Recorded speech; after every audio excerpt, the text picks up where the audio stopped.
Hello, everyone, and welcome back to our virtual Mishnah Berurah here. We're holding Mishnah Berurah Chelik Gimel on Yitz Hashem. Today, we will be learning Daf Kuf Tez Zayin Amid Beis. We are continuing to learn Hilchos Shabbos.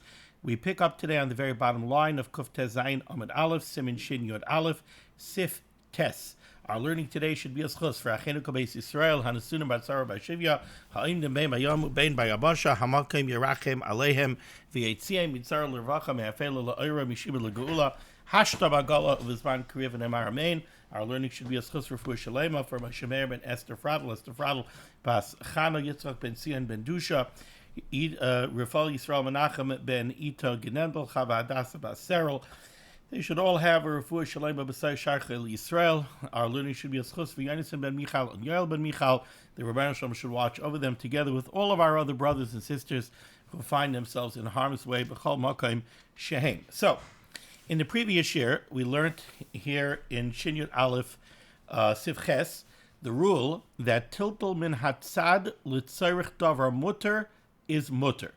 To move something which is muktzah indirectly, tiltal min hatzad, if you're doing it l'tzarich davar mutter, if you're doing it in order to gain the usage or for the benefit of something which is mutter, that is mutter. And therefore we learned in Sif Ches that if you have a tsnain, if you have a radish that you put into the ground in order for the coolness of the ground to preserve it, and it has not yet taken root, and you didn't put it in there for planting purposes, and some of the leaves are exposed on top, above ground, so you have something to grab it by, you can grab it and you could pull it out of the ground on Shabbos, despite the fact that by doing so, you're going to be metaltal the dirt, which is muktzah machmas gufay, is going to shift around when you go ahead and you pull the tsnain, the radish, out of the ground. But this is tiltal min hatzad.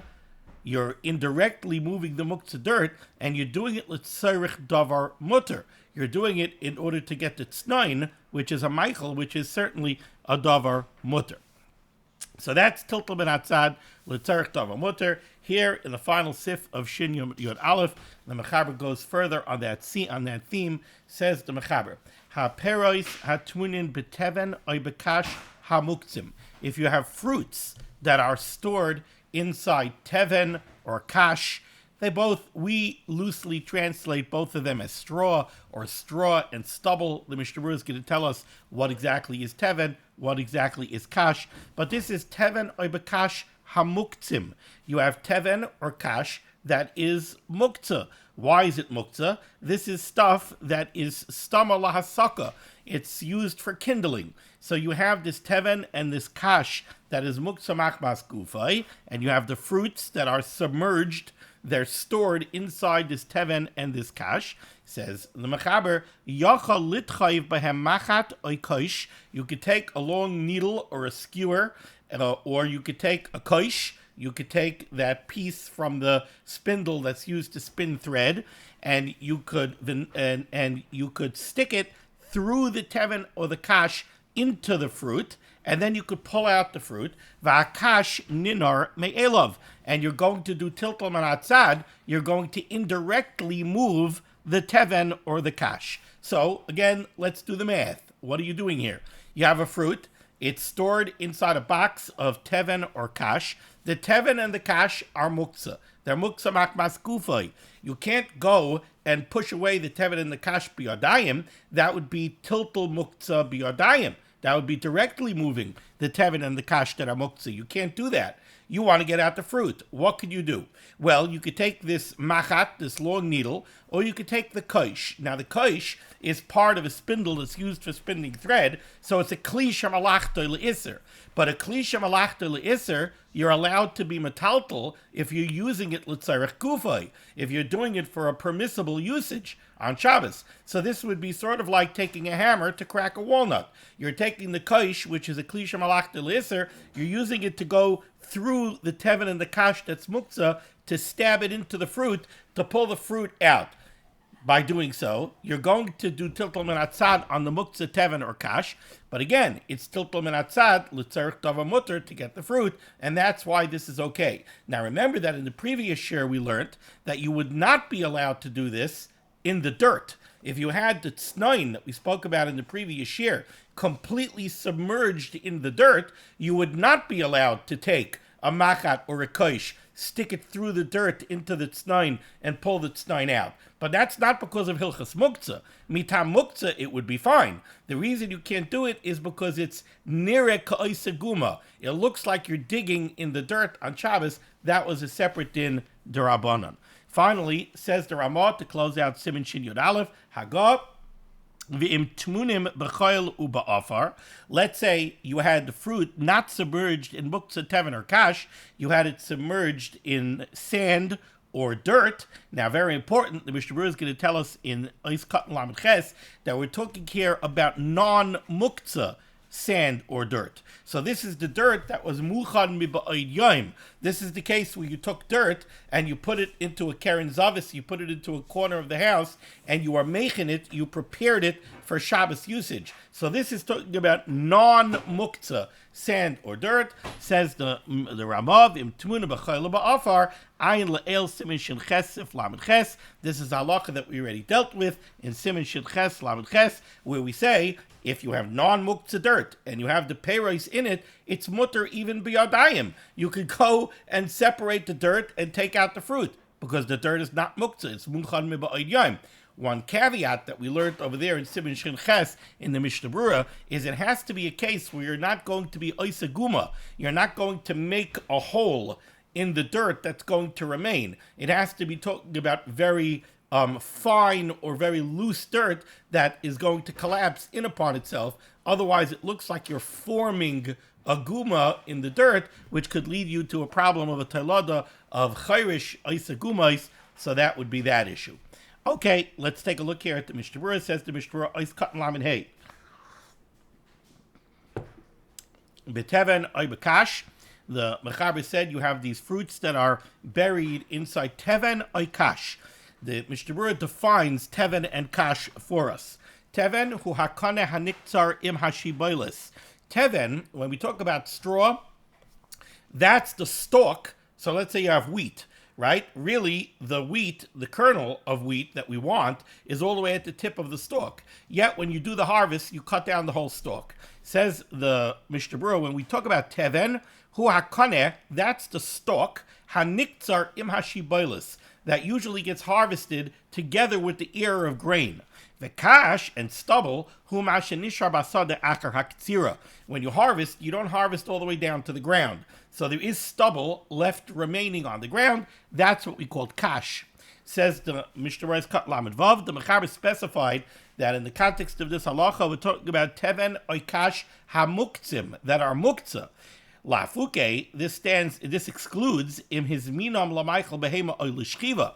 If you have teven or kash that was set aside for use as animal fodder or as stuffing for mattresses for shchiva, so then it's not muktzah. That would totally be non-muktzah teven or kash. That's teven or kash that's muchan. In our region, says the Chavetz Chaim, stam teven miyuchad lamaychel behema.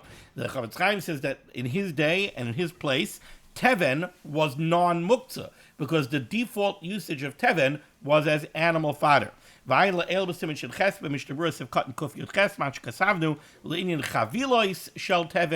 it comes to bundles of straw, that was oimid lahasaka. That was something whose default usage was as kindling. Says the Mishnah Berurah Kat Lamed Zayin. The Mechaber said you could take the machat, the needle of the skewer, or you could take the koish, the spindle, and you could use it to stick it through the teven and the kash into the fruit and pull it out. And explains the Mishnah Berurah, they have a tilta menatzad l'tzarech davar hamuter. This is just another case of tilta menatzad l'tzarech davar hamuter v'shari, and therefore it's muter kedela el b'sif ches. The chol zeh kishahaya tavun b'teven hamuktzah. Now, says the Mechaber, realize that this halacha is talking about where you have a pile of teven or kash, which is muktzah, because this is teven or kash that is set aside for hasaka. It's set aside to be kindling. It's set aside to be fuel. Therefore, it's muktzah machmas gufay. Now, it happens to be that it was before Shabbos. You had some nice fruit for Shabbos. You needed a safe place to store it. So you stuck it into this pile of muktzah, teven, or kash. Aval, Im lokach be'erev Shabbos miktsas mimenu. But let's say that's not what you did. Again, I want to be very careful to contrast the two cases. Case number one is next to the fireplace or next to the oven, you have a pile of teven or kash, which is fuel. It's Ahmed La Saka. So that's Muktzah Makmas Gufay. You needed a place to put your apple. You took your apple, you stuck it into the pile of Muktzah Teven or Kash. But let's say Aval, Im Lokach Be'erev Shabbos Miktsas Bimenu. Let's say what you did was like this. On Erev Shabbos, you said, I need something to keep the apples in. So you took a shovel full of that Teven or Kash, you took it from the fuel pile, you brought it to the kitchen, and you made a pile in the kitchen to stick the apples in. That's different. If you took some of the fuel, the hitman by peros, and you made a pile to use to put peros in, now you took off the status of muktzah off of that, because you made it ice fuel. That's no longer fuel. Because now you are making that teven or kash for a new purpose. Yes, it had been in a pile of fuel, but now you scooped it up, you brought it to the kitchen, and now you're using it for food storage. So it's no longer fuel. In that case, you would be allowed to actually dig into the pile and take out the apples biyadayim. The Ramah spoke about here if you're using sand or dirt. We have to be very careful to realize that this Ramah is talking about afar that is not muktzah. This is afar that was muchan b'ba'id yom. The ein alayu she muktzah, and therefore this afar, this chayil, is not muktzah. Now, we have a very important Mishnah Berurah over here, which really, I remember hearing from one of the Gedolim, really, of the previous generation, from the Yeshiva of Telz, Reb Gifter, Reb Mordechai Gifter, Zechet Tzadik Levracha, in a very impassioned speech. He got very worked up about something, and he quoted the Ma'amar Chazal that says, "The oga b'leivish yishachenu la'acherim." When there's something that weighs heavily on you, you should go talk to somebody about it and let it out. He was talking about something that was giving him a lot of agita, something that was giving him grief. This Mishnah Berurah over here brings up such a topic for me. Says the Mishnah Berurah, "V'hinei lefi ma shenispar b'simin zeh." According to what we've learned in this siman, the tiltel min atzad l'tzarich davar ha'osur, osur. Tiltel min atzad l'tzarich davar mutter is mutter. Tiltel min atzad l'tzarich davar osur. That's the case that I keep on bringing up. The muktzah Amazon package that you want to take a broomstick and you want to push it into the house. Tiltel min atzad, but it's tiltel min atzad l'tzarich davar osur. That Amazon package is muktzah. Tiltel min atzad l'tzarich davar osur, to protect the davar osur, that is osur. Says the Mishnah Berurah, in bearing that halacha in mind, Teda l'nachin, you should know well. That's Chav Chaim's. You should know well. Teda l'nachin, Damashenayagin eza hanoshim. This idea that some people have become accustomed to, limkar b'Shabbos, to make sales on Shabbos. They do business on Shabbos. They sell things on Shabbos. Ulekabel hamois b'kli. And then when the purchaser makes the sale and pays, what do? They don't want to take the money because the money is muktzah machmas gufay. It's mois. It's muktzah. They know they can't take the money. So what do? They hold out a box and they say, here, please put the money in the jar. And they accept the money that way.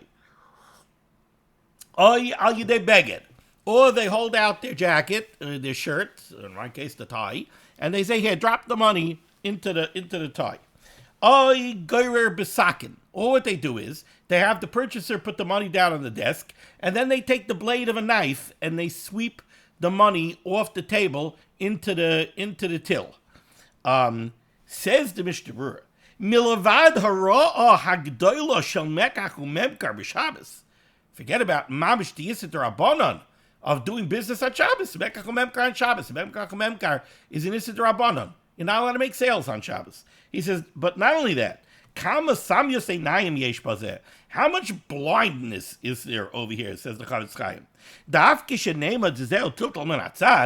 even if what you're doing with the money is tiltel men atzad, haloihu b'shvil davar aser shu hamois. This is tiltel men atzad l'tzarech davar aser. You're doing it for the protection of the money. The money is the davar muktzah. Ve'ein shum safek shu iser gomer. So this is certainly an iser gomer. Tiltel men atzad l'tzarech davar mutter is mutter. Tiltel men atzad l'tzarech davar aser is aser.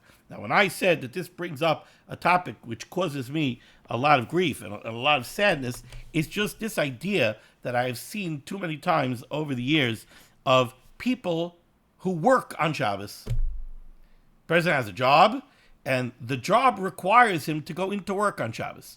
So he goes to work on Shabbos, and he says, I'm going to be careful, I don't do any malacha.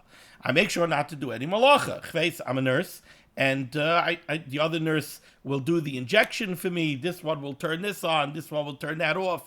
I make sure I don't do any malacha. I try to make sure not to be over any Yisur D'Rabbanan. Hello, you're working on Shabbos. We don't work on Shabbos. You're not allowed to work on Shabbos. You're not allowed to do business on Shabbos. You're not allowed to work on Shabbos. You have all sorts of very technical problems here also. Schar Shabbos, you're getting paid, you're making money on Shabbos. Amir la'akum, what are you asking other people to do? And we don't work on Shabbos. So, okay. Fine, that brings us to the end of Siman Shin Yud Aleph. Let's go now to Siman Shin Yud Beis. Says the Mechaber, Hanitzrach l'nekavov, somebody who has to use the facilities. Bameh mekaneach b'Shabbos, what can he use in order to clean himself after using the facilities on Shabbos? Uba yud se'ifim, and here we have 10 se'ifim.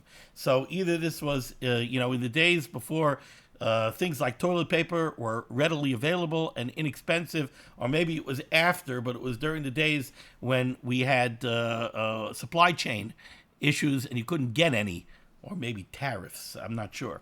Okay, so on this L'Nikava B'Mem Kanak B'Shabbos Uba Yud Se'ifim, here we have 10 Se'ifim, says the Mechaber Sif Aleph. Mishum Kavod Abrius, for the sake of human dignity, Hitiru L'Taltal Avonim L'Kaneach. Chazal were matir to use stones for the purpose of cleaning oneself after using the facilities. This is something which was very, very common when they didn't have paper that they could use for such a purpose. They would take a flat stone. Obviously, you don't want to use a rough stone, you're going to hurt yourself, but they would take a flat, smooth stone, and that's what they would use to clean themselves. They would use stones. Now, the problem is, a stone is muktzamach mas gufay. So, and let's remember also that they didn't have indoor plumbing. They didn't have the type of bathroom facilities that we're fortunate to have nowadays. So they were going out in a private area in the field. They didn't have everything that you need over there. You needed to grab something to use to clean yourself. That's what they used. They used stones. But stones are muktzah machmas gufay. So how do you use a stone? So says the Mechaber, this is coming off the Gemara in Shabbos, Pei Aleph Amud Aleph, Mishum Kavod Abrius Hitiru L'Taltal Avonim L'Kaneach. Because of Kavod Abrius, the Chazal relaxed the Issa D'Rabbanan of muktzah and allowed you to use a stone for such a purpose. Like Chazal always tell us, Gadol Kavod Abrius Shadoicha Lo Yisaseh Min HaTorah. We find by Hashavas Aveda. Hashavas Aveda is a daraisa, and it says Loisucha Lehisalem. When you see the lost object belonging to another yid, Loisucha Lehisalem. You're not allowed to just look away. Yet there's a pasuk that says V'hisalamta. Now, the word V'hisalamta in the pasuk is really in there as a question. You see the lost object of your friend, V'hisalamta?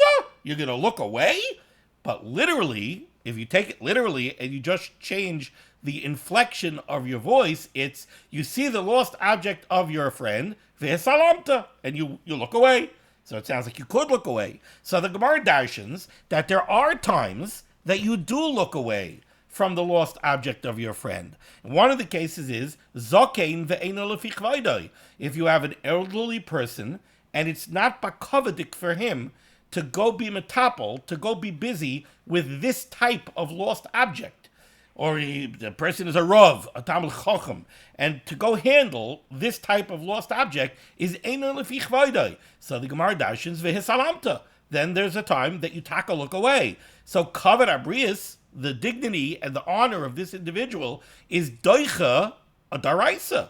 So we learn out from there that kavod abrius is very, very important. Therefore, Chazal said, kavod abrius, a person used the facilities, he needs to be able to clean himself. So for kavod abrius, they relaxed this isser of muktzah, which says that the stone is muktzah machmas gufay, and they allow you to be metaltal the stone for this purpose. So again, mishum kavod abrius yitir l'taltal avanim l'kaneach, because of the need of kavod abrius, Chazal were matir to be metaltal the stone that would normally be considered muktzah. Continues the Mechaber, va'afilu lahaloisam legag imoy. Sometimes, apparently, they would use a secluded area on the rooftop for use as a place for this. I guess maybe they had curtains or something, I don't know. But now you have to go up to the roof. Now you want to carry stones up onto the roof. Says the Mechaber devetirchi yisera. This brings up another D'Rabbanan Dika issue on Shabbos, which is tircha yisera. It's exertion that is not really Shabbos appropriate to carry these stones up to the rooftop. Even that is also mutter. So we're going to relax the problem of muktzah machmas gufay. We're going to relax the issue of tircha yisera, all because of kavod abrius. This is mutter. Says the Mishnah Berurah, ois katan aleph avonim v'huadid tzroiros. That could be flat stones, or they could be a pile of pebbles, or davar or any other like object which is muktzah machmas gufay and is usable for this purpose. Delav bar tiltelhu, anything that is muktzah, anything that does not have a use, so it's muktzah machmas gufay, you could use it for these purposes on Shabbos. Continues the Mechaber, and now we get into a little nitty gritty over here in this halacha. Says the Mechaber, umi sheyesh loy makom miyuchad lebeis hakisei. A person who has a designated place that is used as the Beis HaKisei. So you have a person, he owns a house, he owns a piece of land, and out in the back, in the corner of the field, that's the secluded area, that's the Beis HaKisei. So a person that has a mokum miyuchad, LaBeis HaKisei, there's a designated area that's used as the Beis HaKisei, Yachal lahachnis imay avanim lekaneach meloy hayad. He is allowed to bring with him to the Beis HaKisei area, he's allowed to bring a handful of these stones. So what are we doing here? Well, the Mechaber told us, stones, muktzah machmas gufay. You're allowed to use it for kinuach, because of kavod abrius. But what does that mean? Does that mean that you go to the Beis HaKisei area, and then you look around to see if you're fortunate enough to find a stone, and then you could go ahead and use the stone for this purpose? You need stones. You have to make sure you bring stones with you. Okay, so now how many stones could you bring? Could you bring as many stones as you want? So says the Mechaber, no, this is all controlled, right? This is controlled by halacha. So says the Mechaber, if you have a mocha miyuchad lebeis hakisei, if you have an area that's designated as the Beis HaKisei area, yachal lahachnis imay avanim lekaneach, you could bring stones with you to the Beis HaKisei area. How much? Maloi hayad. You could bring a handful of stones. If you don't have an area that's designated as the Beis HaKisei, and instead, when you use a Beis HaKisei, sometimes you go over here, sometimes you go over there, sometimes you go over there. Wherever you find a secluded area, that's where you go at the moment. Then you cannot bring a handful. Then machlis imoy kishir buchna kitana. Then you could only bring a very small amount of stones. How much is that? The size of a buchna kitana. A buchna is the pestle of a mortar and pestle. A mortar and pestle is comprised of two devices. The mortar is the bowl. The pestle is the stupper, the piece that you use to do the grinding. So the pestle, the size of the face of the pestle, you could bring a stone or two, the size, that size, what would fit kind of on the head of the pestle. So again, if you have a makom miyuchad, then you're allowed to bring more stones. If you don't have a makom miyuchad, then you could only bring less stones. Why? Let's take a look here at the Mishnah Berurah. It says the Mishnah Berurah is cut and base. A makom miyuchad, pirish. The explanation of this is, sha'amakom kavua loy lebeis hakisei. If you have a place that's set aside to be the Beis HaKisei area, you could bring more stones. Why? Because since you always use that area as a Beis HaKisei, imkain, if so, what's going to happen? So you'll bring a maloy ayad. You'll bring a handful of stones. Now the concern over here is, this is a heter that we're allowing you to be metaltal, these stones that are muktzah. We don't want to create a blanket heter that you could bring a whole box of stones. For what? That would be tiltul muktzah shaloi l'tzorech. That's the reason for this distinction. Says the Mishnah Berurah, im kain, if you have a place that's miyuchad, that you always use as the Beis HaKisei, so then, afilu im yishtaru lo yavonim arvis, let's say Friday night, you goes to use the Beis HaKisei, and you bring a few extra stones. You bring a handful of stones, and you only use 2 of them. So you have 5 left over. Okay, you'll leave them there. Yuchal kanech behem shachris. You'll use them tomorrow morning when you use the Beis HaKisei next. So it's not going to be tiltul shaloi l'tzorech. This, you're bringing cleaning stones to the Beis HaKisei. So if you don't use them this time in the Beis HaKisei, you'll use them next time in the Beis HaKisei. So it's not tiltul shaloi l'tzorech. V'alkein, and therefore, hitir lo lahachnis b'lo hayad. So the Chazal will want you to bring a handful. V'lo yev tiltul shaloi l'tzorech. We don't look at this as being tiltul shaloi l'tzorech. And this is true, even if this Beis HaKisei kavua is not only for you, other people use it also. Now, what's the chiddush in that? Explains the Mishnah Berurah. And now other people might use the stones. In other words, if it's your private Beis HaKisei, so then what we just said is very easy to understand. You're going to bring a handful of stones. If you don't use them all now, you'll use them next time. But what if it's a mokum miyuchad for a Beis HaKisei that's used by a lot of people? Maybe now you'll bring 5 stones, you'll use 2 now, you'll leave the other 3 there, and now somebody else will use those other 3. Does that create a problem? Do we look at it now that you did tiltul shaloi l'tzorech because you took those 3 extra stones and you never ended up using them? Someone else ended up using them? Is that a problem? Says the Mishnah Berurah, no, let's talk about that's not a problem. To mali hu mali acher. What's the difference if you ended up using or somebody else ended up using it? It's still not tiltul shaloi l'tzorech. We're going to see a little knetch in this a little bit later. But again, we will matter you to bring it, and we will matter you to bring extra. Why are we being matter you to bring extra? Because this is a Beis HaKisei miyuchad. So if you don't use it now, you use it later.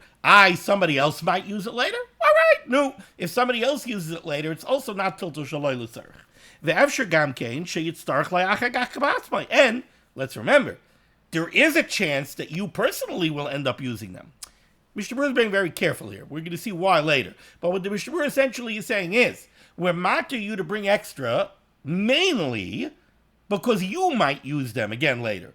No, what'll be if somebody else uses it? All right, if somebody else uses it, it's still not tiltul shaloi l'tzorech. And that's why this is mutter. And then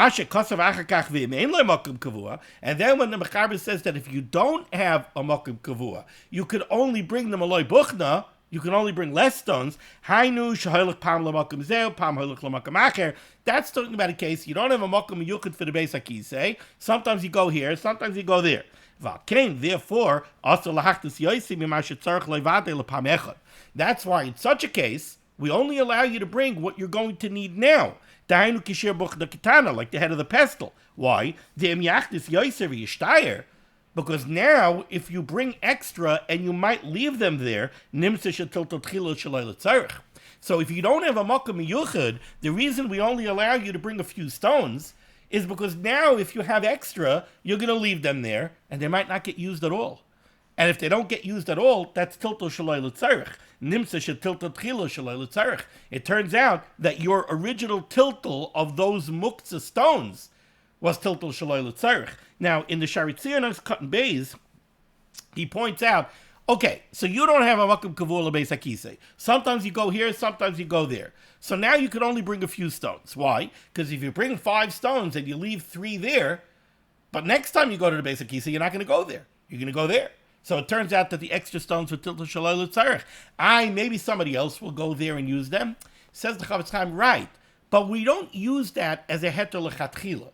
The heter that we said before in the Beis HaKisei kavua, we said you could bring more even if somebody else might end up using them, because again, the ikar heter is we allow you to bring extra stones because we expect that you very well might use the Beis HaKisei again, and you may very well use the extra stones that you brought the first time. No, what if you don't and somebody else ends up using them? Okay, That's all right. Mali hu mali acher. But we're not going to be mata you lechatchila to bring extra stones to a Beis HaKisei that you're not going to use again on the smach that somebody else might use them. That we're not going to be mata lechatchila. Continues the Mishnah Berurah.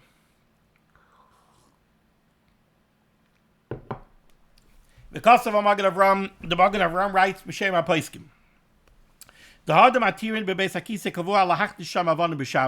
This that we allow you to bring stones into a Beis HaKisei that's kavua on Shabbos, that's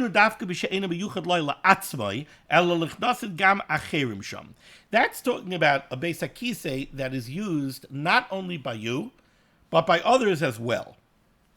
Because in that case, we cannot fault you for not having made sure that there were cleaning stones in the Beis HaKisei from Erev Shabbos. Why? Because you don't want to prepare. See, here's the problem. We're being mater tiltal muktzah of stones that are muktzah machmas gufay on Shabbos because of kavod abriyos. That is a very simple question here. Why don't we tell everybody, make sure that you prepare a box of cleaning stones on Erev Shabbos and stock them in the Beis HaKisei. That way, on Shabbos, you don't have to do extra tiltal of muktzah stones. Not only that, if you would prepare them on Erev Shabbos and put them in the Beis HaKisei, once they're in the Beis HaKisei, they're not muktzah anymore. You are making them miba'od yom as cleaning stones. So now they're not muktzah machmas gufa anymore. Now they're kelim shemalachtam leheter. So we could do away with this whole problem if we would just tell people, you need stones to clean yourself on Shabbos, make sure you prepare a box of stones on Erev Shabbos and leave them in the Beis HaKisei. That's what this Magen Avram is addressing.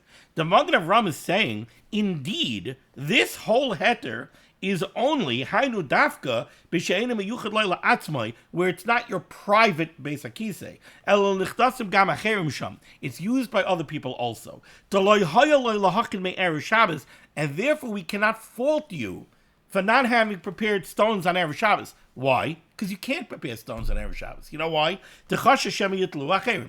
I'm not going to prepare if it's my private Beis HaKisei, so I could prepare 5 stones for Shabbos.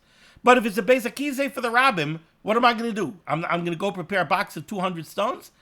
And then maybe when I need the Beis HaKisei, they're not even going to be there. So it's not practicable to require that people should have prepared stones. Also says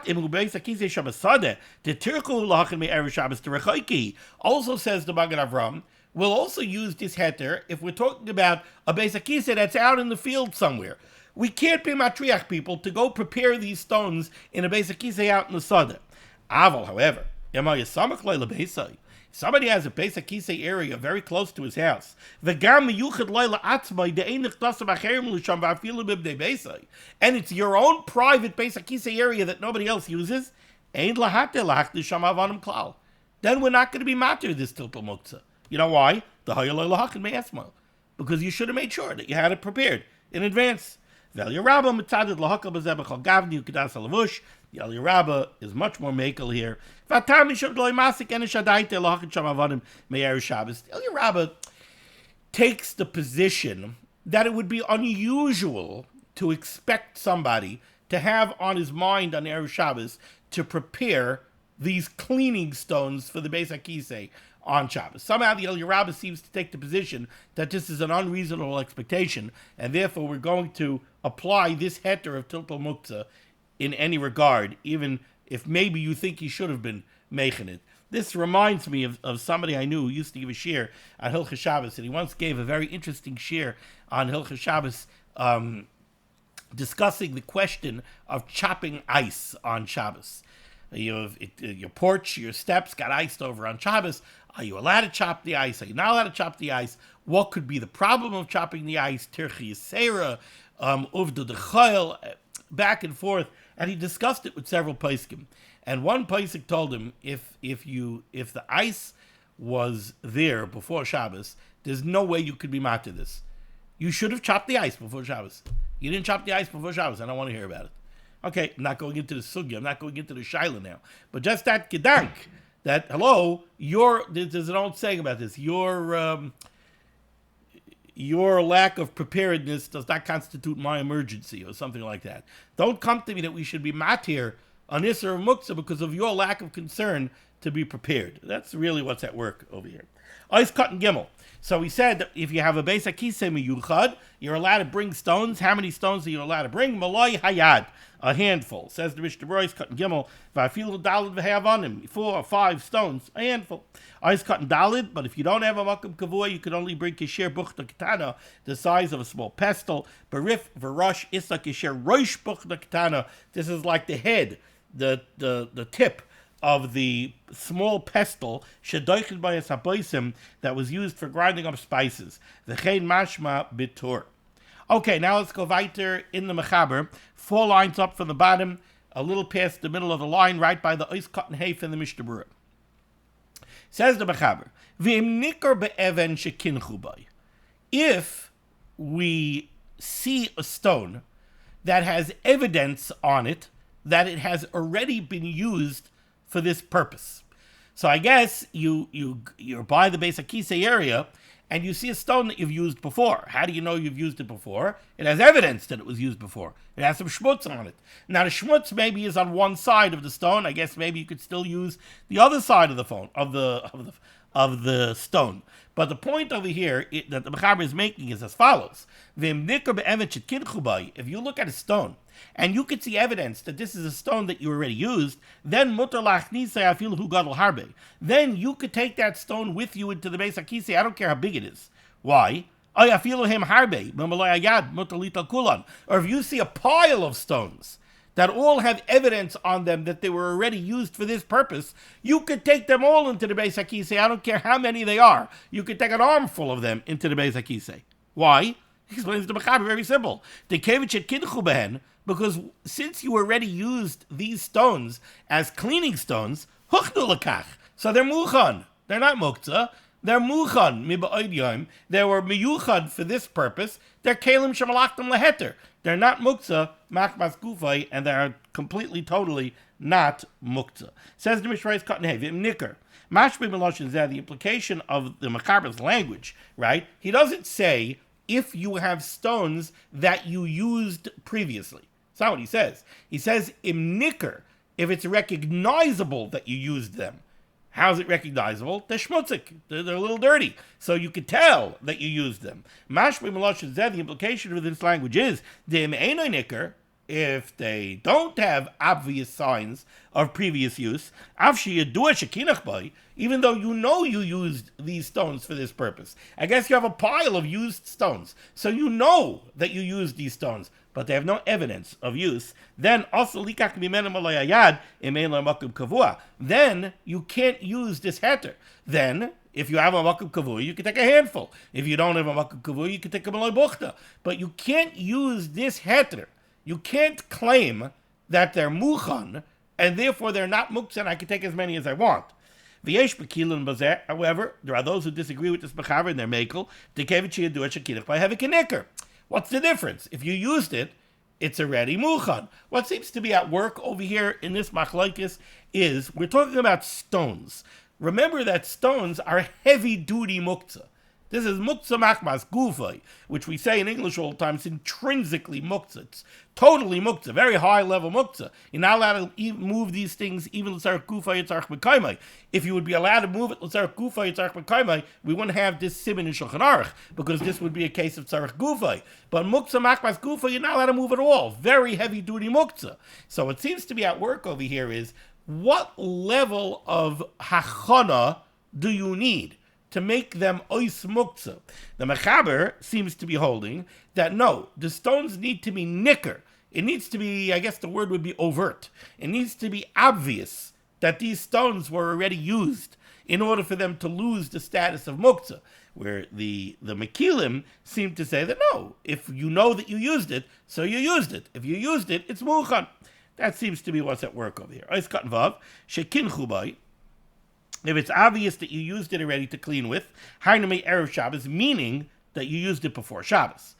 In other words, just because you used a stone on Shabbos, that doesn't make it muchan. You can't be making something on Shabbos. You could only be making something before Shabbos. Of course, this whole discussion is only germane to stones that you weren't miyachid before Shabbos. If you prepared a box of stones before Shabbos for use as cleaning stones, then this whole discussion is not germane. You were miyachid them, and you made them ois muktzah. Dem yichadon, I feel like yidich ben me'olam. If you are miyachid them as cleaning stones, so even if you never used it, it doesn't matter. You are making it. Mutalach nisan kamisha yirtzi. You can take as many as you want. V'huadin niyar chalak shemak b'alav diyesh by mishum muktzah. Now, the Mishnah Berurah turns to the question of paper. Now, I'm not talking about toilet paper. We're talking about writing paper. Now, blank writing paper, for sure in the days of the Mechaber, for sure still in the days of the Chavetz Chaim in Radin, blank writing paper was considered muktzah machmas chesard kis. It's a valuable item that is used for writing. It's not used for other things. You wouldn't waste it. So therefore, a blank sheet of writing paper was muktzah machmas gufay, because it's muktzah machmas chesard kis. Now, what if you want to use blank writing paper as toilet paper? So says the Mishnah Berurah, V'adin yar chalak, blank writing paper, shemakbid alav, diyesh by mishum muktzah. This yomakbid, not to use it for anything else. So it's muktzah machmas kasar and kiss. Gam kein mahani yichud me'er Shabbos. If you take blank writing paper and you're miyachid it, okay, I'm turning this into toilet paper. Now it's not going to be muktzah anymore because you said it's not muktzah machmas chesar and kiss. I'm willing to use it for toilet paper and flush it down. So there can't be any muktzah machmas chesar and kiss anymore. So then you'd be allowed to take as much as you want. But if you weren't miyachid in on Erev Shabbos, if you have blank writing paper and now you want to use it as toilet paper, so we're going to give you the heter of kavod abrius, and we're going to tell you, even though it's muktzah machmas gufay, you could take, but if you don't have a beis hakisei kavua, so then you could only take what you need for one time. If you have a beis hakisei kavua, you could bring a little extra. You could bring, I don't know if you'll say malay ayad, you could bring a little extra though, for the same thing as the extra stones. V'also likraya haniyar b'Shabbos. Now, you're not allowed to rip paper on Shabbos. Ripping paper on Shabbos is a problem of making a keli. Okay, the last Mishnah Berurah that we're going to do now, Mishnah Berurah is cut in Zayin. The Mechaber said if you have a stone that has evidence that it has used before, you're allowed to bring it in, even if it's very big. What the Mishnah Berurah is sending you over here to Chelek Aleph, to Mishnah Berurah Siman Gimel Sif Yud Aleph, is a discussion about reusing stones that were already used. You have a Gemara that says that to use a stone that was used by somebody else definitely is kosher for tachtonios. It could cause, I don't know if it's hemorrhoids or some other type of physical condition. So definitely to use a stone that was used by somebody else, you can't do. Question is if you could use the other side of the stone that was not used. Question about reusing a stone that you used. But whatever it is, that's what the Mishnah Berurah is sending you back here to Siman Gimel for. We're going to stop over here. We'll continue next time with the Ramah. Thank you so much for joining me for limud HaTorah. Discuss of limud HaTorah. Shemi Megan against Klai Yisrael. The Rosh Hashanah should send Yeshua Sefuras Parnaset Sheduchim Tolos in need. We should be zeicher to see the Biaskel Tzedek B'Meher V'Yameinu. Amen. Be well.